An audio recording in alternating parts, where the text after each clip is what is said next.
Hi friends, ఈరోజు అయితే మా వదిన వంటి రావడం జరిగింది. మా వదిన నుండి చికెన్ చేయొచ్చండి అని చెప్పారు. ఎందుకంటే చికెన్ చేస్తున్నాను మన పల్లెటూరు స్టైల్లో. ఒకసారి చూడండి, లైట్గా పసుపు వేసి తిప్పుకున్నాను. పసుపు ఏంటంటే ముక్క పట్టాలి కాబట్టి. ఇలా చెన్నుల్లిపాయలు అయితే క్లీన్ చేసుకోవాలి నీట్గా. ఆనియన్స్, పచ్చిమిరకాయలు నీట్గా కట్ చేసుకోవాలి. ఇలా కోసుకోండి ఫ్రెండ్స్ పచ్చిమిరకాయలు.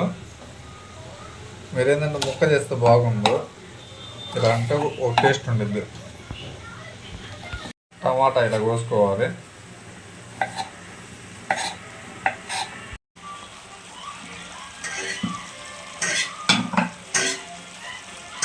ముక్క అయితే నీట్గా గట్టి పడేదాకా ఉడికించాను ఫ్రెండ్స్. చూడండి, నీట్గా గట్టిగా ముక్క ఉడికింది.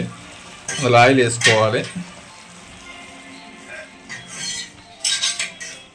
మనకు సరిపడా ఆయిల్ వేసుకొని నీట్గా ఒకసారి కలుపుకోవాలి.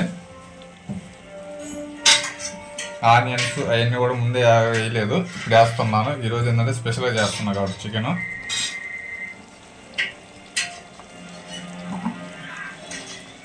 మిర్చి కట్ చేసుకున్న టమోటా, ఆనియన్స్ మొత్తం వేసాను కాబట్టి ఇప్పుడు ఒకసారి కలదెప్పాలి.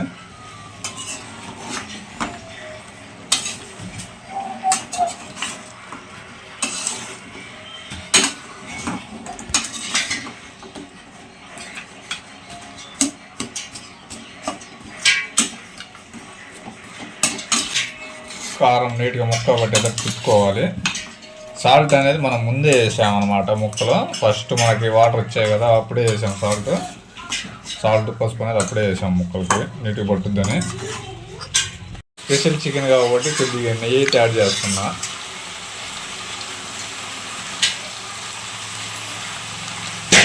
నెయ్యితో చికెన్ చేస్తే భలే ఉండదు ఫ్రెండ్స్. మీరు ఒకసారి ట్రై చేయండి ఇలాంటి చికెన్ ఎప్పుడైనా. నెయ్యితో నెంబర్ 1 ఉండదు, టేస్ట్ కూడా భలే ఉండదు తినడానికి. ఇప్పుడు కూర అయితే నీట్గా కలిపాం కదా, ఒక 5 minutes అయితే మగ్గాలి కర్రీ అనేది. ఈ లోపల మనం అనేది మసాలా పట్టుకున్నాం కొంచెం.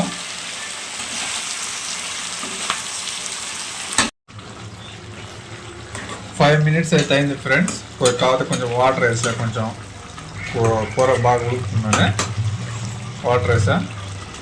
మనం ప్రిపేర్ చేసుకున్న మసాలా అయితే వేసుకుందాము.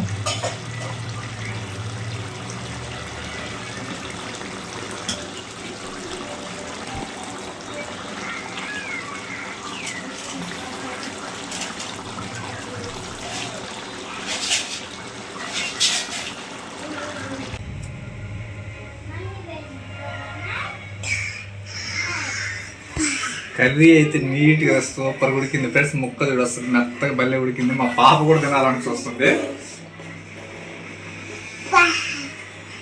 సూపర్ ఉంది ఫ్రెండ్స్. లైక్ చేయండి వీడియోకి.